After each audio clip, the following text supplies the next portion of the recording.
Om Shanti 14 October 2025 साकार मुरली मुरलीर मुख्य point रे परमपिता परमात्मा शिव बाबा कहिचंती मिठे बच्चे एही पुरुषोत्तम संगम जुग कल्याणकारी जुग अटे। एही जुगरे ही तुमे कनिष्ठरु उत्तम पुरुष हेउछ एवं विश्व परिवर्तन हेउछि। प्रश्न एही ज्ञान मार्गरे केउं कथा भाबिबा द्वारा बा कहिबा द्वारा कदापि उन्नति होई पारिबो नाही।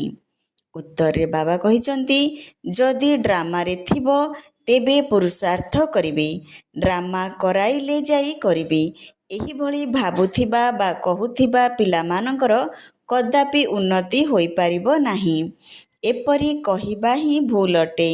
तुमे जानिछ एबे आमे जेउ पुरुषार्थ करुछु ताहा मध्य ड्रामा रे निर्धार्य रहिछि, तेणु पुरुषार्थ करिबाको ही पड़िबो। गीत अछि यह कहानी है दिए और तूफान की। ओम शांति यह हेउछि कलिजुगी मनुष्य मानकर गीत, किंतु एहार अर्थ को सेमाने जानि नाहंती। एक कथा तुमे जानिछ एबे तुमे हेलो पुरुषोत्तम संगम जुगी। संगम जुग सहित पुरुषोत्तम मध्य लेखिबा दरकार। पिला मानकर ज्ञानर पॉइंट्स मने न रहिबा कारणरू एभली प्रकारर अक्षर लेखिबाकू भूली जाउछंती। एहा ही हेउछि मुख्य कथा। एहार अर्थ को मध्य तुमे ही बुझी पारिबो। पुरुषोत्तम मास मध्य रहिछि, एहा पुणी हेउछि पुरुषोत्तम संगम जुग। एही संगमर मध्य एक पर्व रहिछि। एही पर्व सबुठारु श्रेष्ठ अटे। तुमे जानिछ एबे आमे पुरुषोत्तम हेबाकू जाउछु, उत्तमरु उत्तम पुरुष। उच्चरु उच्च साहुकारंकु साहुकार नंबर 1 लक्ष्मी नारायण को कहाजिब। शास्त्री रे देखांती बहुत बड़ प्रलय हैला, पुणी नंबर 1 श्रीकृष्ण सागर रे अश्व तत्व पत्र रे भासी भासी आसिले। एबे तुमे कौन कहिबो? नंबर 1 हेले एही श्रीकृष्ण, जहाँ को ही श्याम सुंदर कहा जाए। शास्त्र रे देखाइछंती श्रीकृष्ण आंगुठी चुचुमी चुचुमी आसिले। पिला तो गर्भरे ही रही थाए, तेणु प्रथमे प्रथमे ज्ञान सागरंक ठारू उत्तमरु उत्तम पुरुष श्रीकृष्ण बाहरिले। ज्ञान सागरंक द्वारा स्वर्गर स्थापना हेउछि। एथिरे नंबर 1 पुरुषोत्तम हेउछंती एही श्रीकृष्ण, एवं ये हेले ज्ञानर सागर, पाणीर नुहे। वास्तव रे प्रलय मध्य हेउनाही। केतेक नुआ नुआ संतान आसुथिबारु बाबांकु पुणी पुरुणा पॉइंट्सर पुनरावृत्ति करिबाकू पडुछि। सत्ययुग, त्रेता, द्वापर, कलिजुग एही 4 जुग तो रहिछि।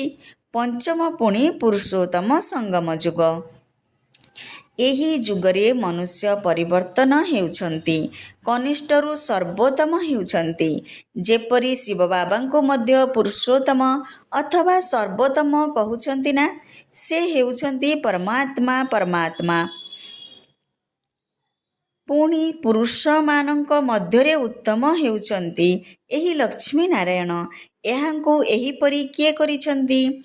एक कथा तुमे माने ही जानिछ, पिला माने मध्य बुझिछंती। एही समय रे आमे एही परि हेबा पई पुरुषार्थ करूछु। पुरुषार्थ कौनसी बहुत बड़ नुहे, बहुत साधारण अटे। अबला कुबुजा माने भी शिखुछंती। जेउ माने किछि हेले लेखा पढ़ा जानि नाहंती, सेमानक पई केते सहज करी बुझा जाउछि। देख, अहमदाबादर जणे साधु कहुतिले मु किछि खियापिया करुनाही। अच्छा, जदि केही सारा जीवन खियापिया न करुछंती पुणी कौन हेला? प्राप्ति तो किछि हेला नाही ना। वृक्ष को मध्य खाद्य मिलुछि ना, स्वतः खत पानी आदि ताकू मिलुछि, जहा द्वारा वृक्षर वृद्धि हेउछि। से मध्य कौनसी रिद्धि सिद्धि पाइथिबे। एही परि बहुत अछंती जिए कि निया अथवा पानी उपरे चालुछंती। एहा द्वारा लाभ कौन? ତୁମର ତ ଏହି ସହଜ ରାଜଯୋଗ ଦ୍ୱାରା ଜନ୍ମ ଜନ୍ମାନ୍ତରର ଫାଇଦା ରହିଛି। ତୁମକୁ ମୁଁ ଜନ୍ମ ଜନ୍ମାନ୍ତର ପାଇଁ ଦୁଃଖୀରୁ ସୁଖୀ କରାଉଛି। ବାବା କହୁଛନ୍ତି, ପିଲାମାନେ, ଡ୍ରାମା ଅନୁସାରେ ମୁଁ ତୁମକୁ ଗୁହ୍ୟ କଥା ଶୁଣାଉଛି। ଯେପରି ବାବା ବୁଝାଉଛନ୍ତି ଯେ ଶିବ ଏବଂ ଶଙ୍କରଙ୍କୁ କାହିଁକି ମିଶାଇ ଦେଇଛନ୍ତି। ଶଙ୍କରଙ୍କର ତ ଏହି ସୃଷ୍ଟିରେ ପାର୍ଟ ହିଁ ନାହିଁ। ଶିବ, ବ୍ରହ୍ମା, ବିଷ୍ଣୁଙ୍କର ପାର୍ଟ ରହିଛି। ବ୍ରହ୍ମା ଏବଂ ବିଷ୍ଣୁଙ୍କର ଅଲରାଉଣ୍ଡର ପାର୍ଟ ରହିଛି। ଶିବ ବାବାଙ୍କର ମଧ୍ୟ ଏହି ସମୟରେ ପାର୍ଟ ରହିଛି, ଯିଏକି ଆସି ଜ୍ଞାନ ଦେଉଛନ୍ତି, ପୁଣି ନିର୍ବାଣ ଧାମକୁ ଚାଲି ଯାଉଛନ୍ତି। ପିଲାମାନଙ୍କୁ ସମ୍ପତ୍ତି ଦେଇ ନିଜେ ବାନପ୍ରସ୍ଥକୁ ଚାଲି ଯାଉଛନ୍ତି। ବାନପ୍ରସ୍ଥୀ ହେବା ଅର୍ଥାତ୍ ଗୁରୁଙ୍କ ଦ୍ୱାରା ବାଣୀରୁ ଊର୍ଦ୍ଧ୍ୱକୁ ଯିବାର ପୁରୁଷାର୍ଥ କରିବା। କିନ୍ତୁ ଘରକୁ କେହି ଫେରି ଯାଇପାରିବେ ନାହିଁ, କାହିଁକି ନା ବିକାରୀ ଭ୍ରଷ୍ଟାଚାରୀ ଅଟନ୍ତି। ବିକାର ଦ୍ୱାରା ସମସ୍ତଙ୍କର ଜନ୍ମ ହେଉଛି। ଏହି ଲକ୍ଷ୍ମୀ ନାରାୟଣ ନିର୍ବିକାରୀ ଅଟନ୍ତି। ସେମାନଙ୍କର ବିକାର ଦ୍ୱାରା ଜନ୍ମ ହେଉନାହିଁ, ସେଥିପାଇଁ ଶ୍ରେଷ୍ଠାଚାରୀ କହୁଛନ୍ତି। କୁମାରୀମାନେ ନିର୍ବିକାରୀ ଅଟନ୍ତି, ସେଥିପାଇଁ ତାଙ୍କ ସମ୍ମୁଖରେ ମୁଣ୍ଡ ନୁଆଁଇଥାନ୍ତି। ତେଣୁ ବାବା ବୁଝାଉଛନ୍ତି ଯେ ଏଠାରେ ଶଙ୍କରଙ୍କର କୌଣସି ପାର୍ଟ ହିଁ ନାହିଁ। ବାକି ପ୍ରଜାପିତା ବ୍ରହ୍ମା ତ ନିଶ୍ଚୟ ପ୍ରଜାଙ୍କର ପିତା ହେଲେ ନା। ଶିବ ବାବାଙ୍କୁ ତ ଆତ୍ମାମାନଙ୍କର ପିତା ବୋଲି କୁହାଯିବ। ସେ ହେଉଛନ୍ତି ଅବିନାଶୀ ପିତା। ଏହି ଗୁହ୍ୟ କଥାକୁ ଭଲ ଭାବରେ ଧାରଣ କରିବାକୁ ହେବ। ବଡ଼ ବଡ଼ ଫିଲୋସଫର, ଦାର୍ଶନିକମାନଙ୍କୁ ବହୁତ ଉପାଧି ମିଳିଥାଏ। ଶ୍ରୀ ଶ୍ରୀ 108ର ଉପାଧି ମଧ୍ୟ ବିଦ୍ୱାନମାନଙ୍କୁ ମିଳିଥାଏ। ବନାରସ କଲେଜରୁ ପାସ୍ କରି ଉପାଧି ନେଇ ଆସୁଛନ୍ତି। ବାବା ସେଥିପାଇଁ ଗୁପ୍ତାଜୀଙ୍କୁ ବନାରସ ପଠାଇଥିଲେ ଯେ ସେମାନଙ୍କୁ ଯାଇ ବୁଝାଅ କି ବାବାଙ୍କର ଉପାଧିକୁ ମଧ୍ୟ ନିଜ ଉପରେ ରଖି ବସିଛ। ବାବାଙ୍କୁ ଶ୍ରୀ ଶ୍ରୀ 108 ଜଗଦ୍ଗୁରୁ କୁହାଯାଉଛି। ମାଳା ହିଁ 108ର ହୋଇଥାଏ। 8 ରତନର ମଧ୍ୟ ଗାୟନ ରହିଛି। ସେମାନେ ସମ୍ମାନର ସହିତ ପାସ୍ କରୁଛନ୍ତି। ସେଥିପାଇଁ ଭକ୍ତମାନେ ତାଙ୍କର ଜପ କରୁଛନ୍ତି, ପୁଣି ତାଙ୍କଠାରୁ କମ୍ 108ର ପୂଜା କରୁଛନ୍ତି। ଯଜ୍ଞ ରଚନା କଲେ କେହି 1000, କେହି 10,000, 50,000, ଲକ୍ଷେ ଶାଳଗ୍ରାମ ମଧ୍ୟ ତିଆରି କରିଥାନ୍ତି। ମାଟିରେ ତିଆରି କରି ପୁଣି ଯଜ୍ଞ ରଚନା କରିଥାନ୍ତି। ଯେତେ ଭଲରୁ ଭଲ ସେଟ୍, ବଡ଼ରୁ ବଡ଼ ସେଟ୍ ହୋଇଥିଲେ ଲକ୍ଷେ ତିଆରି କରିବେ। ବାବା ବୁଝାଇଛନ୍ତି ଯେ ମାଳା ତ ବଡ଼ ଅଟେ ନା, 16,108ର ମାଳା ତିଆରି କରୁଛନ୍ତି। ଏକଥା ତୁମମାନଙ୍କୁ ବାବା ବସି ବୁଝାଉଛନ୍ତି। ତୁମେମାନେ ସମସ୍ତେ ବାବାଙ୍କ ସହିତ ଭାରତର ସେବା କରୁଛ। ବାବାଙ୍କର ପୂଜା ହେଉଛି, ତେଣୁ ପିଲାମାନଙ୍କର ମଧ୍ୟ ପୂଜା ହେବା ଦରକାର। ଏକଥା ଜାଣିନାହାନ୍ତି ଯେ ରୁଦ୍ର ପୂଜା କାହିଁକି ହେଉଛି। ସମସ୍ତେ ତ ଶିବ ବାବାଙ୍କର ସନ୍ତାନ ଅଟନ୍ତି। ଏହି ସମୟରେ ସୃଷ୍ଟିର ଜନସଂଖ୍ୟା କେତେ ରହିଛି? ଏଠାରେ ଥିବା ସମସ୍ତ ଆତ୍ମା ଶିବ ବାବାଙ୍କର ସନ୍ତାନ ଅଟନ୍ତି ନା। କିନ୍ତୁ ସମସ୍ତେ ସହଯୋଗୀ ହେଉନାହାନ୍ତି। ବର୍ତ୍ତମାନ ତୁମେ ଯେତେ ଯୋଗ କରିବ ସେତେ ଶ୍ରେଷ୍ଠ ହେବ। ତୁମେ ପୂଜା ଯୋଗ୍ୟ ହେଉଛ। ଏପରି ଆଉ କାହାର ଶକ୍ତି ନାହିଁ ଯିଏକି ଏହି କଥା ବୁଝାଇବେ। ସେଥିପାଇଁ କହିଦେଉଛନ୍ତି, ଈଶ୍ୱରଙ୍କର ଅନ୍ତ କେହି ହେଲେ ଜାଣିନାହାନ୍ତି। ବାବା ହିଁ ଆସି ବୁଝାଉଛନ୍ତି। ବାବାଙ୍କୁ ଜ୍ଞାନର ସାଗର କୁହାଯାଇଛି। ତେବେ ନିଶ୍ଚୟ ସିଏ ଜ୍ଞାନ ଦେଉଥିବେ ନା। ପ୍ରେରଣାର କଥା ତ ନାହିଁ। ଭଗବାନ କୌଣସି ପ୍ରେରଣା ଦ୍ୱାରା ବୁଝାଉଛନ୍ତି କି? ତୁମେ ଜାଣିଛ ତାଙ୍କ ପାଖରେ ସୃଷ୍ଟିର ଆଦି ମଧ୍ୟ ଅନ୍ତର ଜ୍ଞାନ ରହିଛି। ସେହି ଜ୍ଞାନ ସେ ତୁମମାନଙ୍କୁ ଶୁଣାଉଛନ୍ତି। ଏହି ନିଶ୍ଚୟ ତ ରହିଛି। ନିଶ୍ଚୟ ଥାଇ ମଧ୍ୟ ବାବାଙ୍କୁ ଭୁଲି ଯାଉଛନ୍ତି। ବାବାଙ୍କର ସ୍ମୃତି ହିଁ ହେଉଛି ଏହି ପାଠପଢ଼ାର ସାରାଂଶ। ଯୋଗର ଯାତ୍ରା ଦ୍ୱାରା କର୍ମାତୀତ ଅବସ୍ଥାକୁ ପାଇବା ପାଇଁ ପରିଶ୍ରମ କରିବାକୁ ପଡ଼ୁଛି। ଏଥିରେ ହିଁ ମାୟାର ବିଘ୍ନ ଆସୁଛି। ପାଠପଢ଼ାରେ ଏତେ ବିଘ୍ନ ଆସୁନାହିଁ। ଶଙ୍କରଙ୍କର ନିମନ୍ତେ କହନ୍ତି ଶଙ୍କର ଆଖି ଖୋଲିଲେ ବିନାଶ ହୁଏ। ଏହା କହିବା ମଧ୍ୟ ଠିକ୍ ନୁହେଁ। ବାବା କହୁଛନ୍ତି ନା, ମୁଁ ବିନାଶ କରାଉଛି ନା ସେ କହୁଛନ୍ତି ଏକଥା ସମ୍ପୂର୍ଣ୍ଣ ଭୁଲ ଅଟେ। ଦେବତାମାନେ କ'ଣ ପାପ କରିବେ କି? ଏବେ ଶିବ ବାବା ବସି ଏହି କଥା ବୁଝାଉଛନ୍ତି। ଆତ୍ମାର ଏହି ଶରୀର ହେଉଛି ରଥ। ପ୍ରତ୍ୟେକ ଆତ୍ମା ନିଜସ୍ୱ ରଥ ଉପରେ ବସିଛନ୍ତି। ବାବା କହୁଛନ୍ତି, ମୁଁ ଏହାଙ୍କର ଶରୀରକୁ ଧାର ନେଉଛି। ସେଥିପାଇଁ ମୋର ଜନ୍ମକୁ ଦିବ୍ୟ ଅଲୌକିକ ବୋଲି କୁହାଯାଉଛି। ଏବେ ତୁମର ବୁଦ୍ଧିରେ 84 ଜନ୍ମର ଚକ୍ର ରହିଛି। ଜାଣିଛ ଯେ ଏବେ ଆମେ ଘରକୁ ଯାଉଛୁ, ପୁଣି ସ୍ୱର୍ଗକୁ ଆସିବୁ। ବାବା ବହୁତ ସହଜ କରି ବୁଝାଉଛନ୍ତି। ଏଥିରେ ହାର୍ଟଫେଲ୍ ହେବା ଅନୁଚିତ। କହୁଛନ୍ତି, ବାବା ଆମେ ପଢ଼ା ଲେଖା ଜାଣିନୁ, ମୁଖରୁ କିଛି ହେଲେ ବାହାରୁ ନାହିଁ। କିନ୍ତୁ ଏପରି ତ ହୁଏ ନାହିଁ। ଖୁବ୍ ତ ନିଶ୍ଚୟ ଚାଲୁଛି, ମୁଖ ତ ନିଶ୍ଚୟ ଚାଲୁଛି। ଖାଇବା ସମୟରେ ମୁଖ ଚାଲୁଛି ନା ବାଣୀ ବାହାରିବ ନାହିଁ ଏକଥା ତ ହୋଇପାରିବ ନାହିଁ। ବାବା ବହୁତ ସରଳ କରି ବୁଝାଉଛନ୍ତି। କେହି ମୌନରେ ରହିଲେ ମଧ୍ୟ ଉପରକୁ ଇସାରା କରି ଦିଅନ୍ତି ଯେ ତାଙ୍କୁ ମନେ ପକାଅ। ଦୁଃଖହର୍ତ୍ତା ସୁଖକର୍ତ୍ତା ସେହି ଏକମାତ୍ର ଦାତା ଅଟନ୍ତି। ଭକ୍ତି ମାର୍ଗରେ ମଧ୍ୟ ଦାତା ତ ବର୍ତ୍ତମାନ ସମୟରେ ମଧ୍ୟ ସେ ଦାତା ଅଟନ୍ତି। ପୁଣି ବାନପ୍ରସ୍ଥରେ ଶାନ୍ତି ହିଁ ଶାନ୍ତି ରହିଛି। ପିଲାମାନେ ମଧ୍ୟ ଶାନ୍ତିଧାମରେ ରହୁଛନ୍ତି। ଆତ୍ମାରେ ପାର୍ଟ ନିର୍ଦ୍ଧାର୍ଯ୍ୟ ହୋଇ ରହିଛି, ଯାହାକି ଅଭିନୟ କରୁଛି। ବର୍ତ୍ତମାନ ଆମର ପାର୍ଟ ହେଉଛି ବିଶ୍ୱକୁ ନୂଆ କରିବା। ତାଙ୍କର ନାମ ବହୁତ ଭଲ, ହେଭେନଲି ଗଡ୍ ଫାଦର। ବାବା ସ୍ୱର୍ଗର ରଚୟିତା ଅଟନ୍ତି। ବାବା କ'ଣ ନର୍କର ରଚନା କରିବେ କି? ପୁରୁଣା ଦୁନିଆ କେହି ରଚନା କରନ୍ତି କି? ଘର ସର୍ବଦା ନୂଆ ତିଆରି କରାଯାଇଥାଏ। ଶିବ ବାବା ବ୍ରହ୍ମା ବାବାଙ୍କ ଦ୍ୱାରା ନୂଆ ଦୁନିଆର ରଚନା କରୁଛନ୍ତି। ଏହାକୁ ପାଠ ମିଳିଛି। ଏହି ପୁରୁଣା ଦୁନିଆରେ ଯେଉଁ ମନୁଷ୍ୟମାନେ ରହିଛନ୍ତି, ସମସ୍ତେ ପରସ୍ପରକୁ ଦୁଃଖ ହିଁ ଦେଉଛନ୍ତି। ତୁମେ ଜାଣିଛ, ଆମେ ହେଲୁ ଶିବ ବାବାଙ୍କର ସନ୍ତାନ। ଏବେ ଶରୀରଧାରୀ ପ୍ରଜାପିତା ବ୍ରହ୍ମାଙ୍କର ପୋଷ୍ୟ ସନ୍ତାନ ହୋଇଛୁ। ରଚୟିତା ଶିବ ବାବା ଆମକୁ ଜ୍ଞାନ ଶୁଣାଉଛନ୍ତି, ଯିଏକି ନିଜ ରଚନାର ଆଦି ମଧ୍ୟ ଅନ୍ତର ଜ୍ଞାନ ଶୁଣାଉଛନ୍ତି। ଏହିପରି ହେବା ହିଁ ତୁମର ଲକ୍ଷ୍ୟ ଅଟେ। ମନୁଷ୍ୟମାନଙ୍କୁ ଦେଖ, କେତେ ଖର୍ଚ୍ଚ କରି ମାର୍ବଲର ମୂର୍ତ୍ତି ତିଆରି କରୁଛନ୍ତି। ଏହା ହେଉଛି ଈଶ୍ୱରୀୟ ବିଶ୍ୱବିଦ୍ୟାଳୟ, ୱାର୍ଲଡ ୟୁନିଭର୍ସିଟି ବିଶ୍ୱବିଦ୍ୟାଳୟ, ଯାହା ମାଧ୍ୟମରେ ସାରା ୟୁନିଭର୍ସ ବିଶ୍ୱକୁ ପରିବର୍ତ୍ତନ କରାଯାଉଛି। ସେମାନଙ୍କର ସବୁ ଆସୁରୀ ଚରିତ୍ର ରହିଛି। ସେମାନେ ସମସ୍ତଙ୍କୁ ଆଦି ମଧ୍ୟ ଅନ୍ତ ଦୁଃଖ ଦେଉଛନ୍ତି। ଏହା ଈଶ୍ୱରୀୟ ୟୁନିଭର୍ସିଟି ବିଶ୍ୱବିଦ୍ୟାଳୟ ଅଟେ। ଏହା କେବଳ ଗୋଟିଏ ହିଁ ଈଶ୍ୱରୀୟ ବିଶ୍ୱବିଦ୍ୟାଳୟ, ଯାହାକୁ ସ୍ୱୟଂ ଈଶ୍ୱର ଆସି ଖୋଲିଛନ୍ତି, ଯାହାଦ୍ୱାରା ସାରା ବିଶ୍ୱର କଲ୍ୟାଣ ହେଉଛି। ତୁମମାନଙ୍କୁ ଏବେ ଭୁଲ ଏବଂ ଠିକ୍ର ଜ୍ଞାନ ମିଳୁଛି। ଆଉ କୌଣସି ମନୁଷ୍ୟ ନାହାନ୍ତି ଯିଏକି ଏକଥା ବୁଝୁଥିବେ। ବାବା ହିଁ ରାଇଟିୟସ୍ ଅଟନ୍ତି, ଯିଏକି ଭୁଲ ଠିକ୍ ବୁଝାଇଥାନ୍ତି, ଯାହାକୁ ସତ୍ୟ ବୋଲି କୁହାଯାଉଛି। ବାବା ହିଁ ଆସି ପ୍ରତ୍ୟେକଙ୍କୁ ରାଇଟିୟସ୍ ବା ସଦାଚାରୀ କରୁଛନ୍ତି। ରାଇଟିୟସ୍ ହେଲେ ପୁଣି ମୁକ୍ତିକୁ ଯାଇ ଜୀବନ ମୁକ୍ତିରେ ଆସିବ। ଡ୍ରାମାକୁ ମଧ୍ୟ ତୁମେମାନେ ଜାଣିଛ।